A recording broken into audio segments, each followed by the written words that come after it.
নমস্কার, আমি জবা। কেমন আছেন সবাই? আশা করি সবাই ভালো আছেন, সুস্থ আছেন। আমরাও ভালো আছি। আমার আরও একটি নতুন ব্লগে সবাইকে স্বাগত জানাই। আর এদিকে দেখেন, এখন বাজে 9:30, আর এখনই দোকানে চলে এলাম।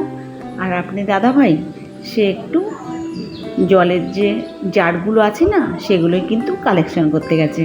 আর এইদিকে দেখেন, আমার বড় মেয়ে অর্ডার দিয়েছিল কিছু মালের, সেগুলো কিন্তু চলে এসছে অনলাইন থেকে। তো সেটা তো নামিয়েছে।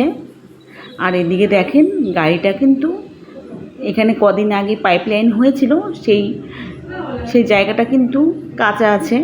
তো তার জন্য সেখানেই কিন্তু চাকাটা কিন্তু ডেবে গেছে দেখেন। তো কিছুতেই ওঠাতে পারছে না। আমাদের বাড়ির 4 জনা কাজ করছে, মিস্ত্রির দাদারা। তো তারা আর ওরা 3 জনা এসেছে, তারা মিলে কিছুতেই কিন্তু উঠাতে পারছে না। তো আমরা সবাই মিলে হাত দিয়ে উঠিয়েছিলাম, সেটা আপনাদের সাথে শেয়ার করব। তো চলেন দেখাবো। তো এরপরেও আমাদের সব কাজ করছিল মিস্ত্রি দাদারা। এরপরে আমাদের ডেকে নিয়েছিল যে আপনারা সবাই আসেন আর একটু না গাড়িটা তুলে দেন, আমরা না কিছুতেই তুলতে পারছি না। তো ওরা সব মাল নামিয়ে নিয়েছে, গাড়িতে যত মাল ছিল সেই মালগুলো কিন্তু নামিয়ে নিয়েছে। আর আমি এদিকে দেখেন, সকাল সকাল দোকানটা একদম পরিষ্কার পরিচ্ছন্ন করে দিয়েছি।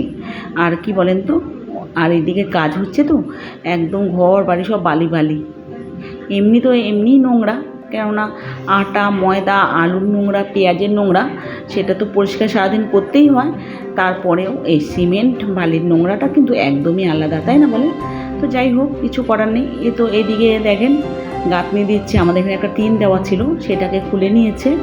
তারপরে এখানে কিছু ইট গেঁথে আবার টিনটা লাগিয়ে দেবে, কেননা কিছুটা ইট শর্ট হয়ে গেছে, তো ওটুকু আর গাঁথতে পারবে না, আবার টিন দিয়ে দেবে। তো দেখেন আমাদের সবাইকে ডেকে নিয়েছে। আর মিস্ত্রি দাদারা কাজ করছিল, তাদেরও কিন্তু ডেকে নিয়েছে। তো দেখেন, একবার চেষ্টা করলাম সবাই মিলে একসাথে, তো কিছুতেই ওঠাতে পারলাম না। তো এরপরে দেখেন উঠে গেছে। তো খুব ভালো লেগেছে। সবাই বলছে যে দেখো জবাদি, তুমি হাত লাগিয়েছো, তার জন্য কিন্তু গাড়িটা উঠে গেছে। তো যাই হোক, এবার কিন্তু হয়েই যাবে। তো দেখেন একবার চেষ্টা করলাম। আর দেখেন কতগুলো ছেলে এখানে, দেখেন অন্তত 10 থেকে 12 জনা, তবুও কিন্তু গাড়িটা তুলতে পারছিলাম না। তো এবার দেখেন ফাইনালি তুলেই ফেলেছি। আর খুব ভালো লাগছিল, আর খুব হাসাহাসি করছিলাম। তো সবাই দেখেন খুব হাসাহাসি করছে। যাই হোক, এদিকে গাড়িটা সব কিছু নামিয়েছিল, সেগুলো উঠিয়ে চলে গেছে। আর আমি এদিকে যে মালগুলো আমাকে দিয়ে গেছে সেগুলো কিন্তু সব উঠিয়ে নিচ্ছি। আর এগুলো না সব ফ্রিজে ঢুকিয়ে দেবো, কেননা একটা মালও ছিল না, সব খরিদ্দার ফেরত যাচ্ছিল। তো দেখেন মালগুলো সব রেখে দেবো। আর জানেন তো, এগুলোর থেকে না সবচেয়ে বেশি স্পাইট বিক্রি হয়, সেটাই কিন্তু বেশি দেয়নি। এরপরে আবার অর্ডার করতে হবে। তো এই মালগুলো গুছিয়ে নেবো ঝটপট, তারপর কিন্তু আবার রান্না করতে হবে। আর এদিকে সকালের খাবারটা সেটা কিন্তু হয়ে গেছে। কালকে রাতের ঘুগনি ছিল, ঘুগনি করেছিলাম বেশি করে, সেটা কিন্তু ছিল, সেটাই গরম করেছিলাম। আর রুটি ছিল, ওটাই কিন্তু সবাই মিলে খেয়েছি। আর আমি খাইনি, কেননা আজকে আমাদের নিরামিষই, তার জন্য আমি খাইনি সেই কালকের খাবারগুলো। আর আমি কিন্তু একটু ছাতুগুলি খেয়ে নিয়েছি, আর মেয়েরা সবাই ওগুলো খেয়েছে। যাই হোক, এখন কিন্তু রান্না বসাতে হবে। তো আমি একেবারে দেখেন চান করে চলে এলাম। আর কী রান্না করবো সেটা আপনাদের সাথে শেয়ার করলাম। আর এখানে দেখেন 3টে বাটিতে 3 রকম ডাল নিয়ে নিয়েছি। একটা বিউলির ডাল, একটা মুগের ডাল, একটা মটর ডাল। তো 3 রকম ডাল দিয়ে ডাল রান্না করলে খুবই ভালো লাগে আমার, আর এই নিরামিষটা খেতে। তো যাই হোক, এদিকে দেখেন আমার হাঁড়ি বসানো হয়ে গেছে, আর জলটা কিন্তু ফুটেও এসছে। তো চালটা ভালোভাবে ধুয়ে দিয়ে দিলাম। আর যেহেতু স্টিলের হাঁড়িতে আমি ভাত রান্না করি, বেশি টাইমও লাগে না। তো যাই হোক, কি বলেন তো, সকালবেলা না আমি ওই ছাতু খেয়েছি, তো কেমন যেন একটু খিদে পেয়ে গেছে।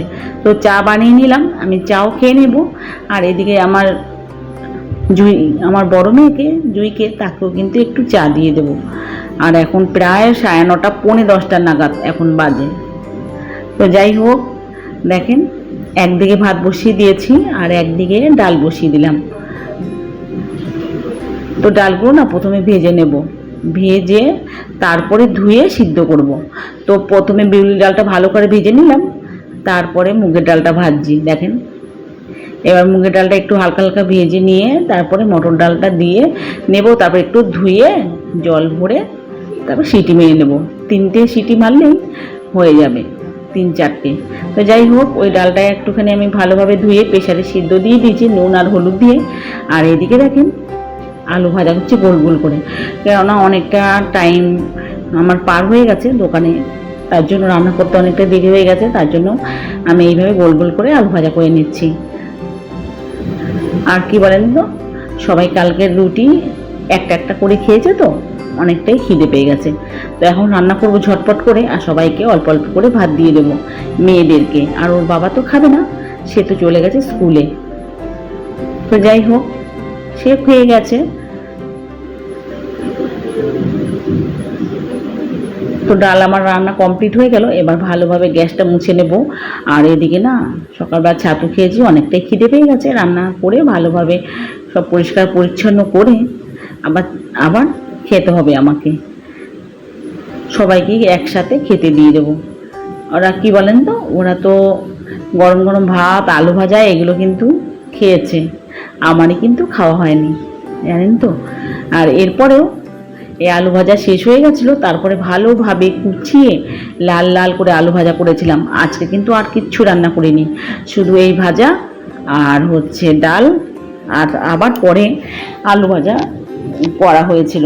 তো এদিকে দেখেন সমস্ত বাসন আমার মাজা হয়ে গেল। আর এই গামলার মধ্যে না অনেক বাসন ছিল, সেগুলোকে ভালোভাবে রেখে দিলাম, রেখে গামলাটাকে আবার মেজেও নিলাম, কেননা জল জমে হালকা হালকা, তো কেমন যেন একটু শ্যাওলা শ্যাওলা পড়ে যায়। তো তার জন্য একদিন পর পরই আমি এটাকে ভালোভাবে ধুয়ে নিই।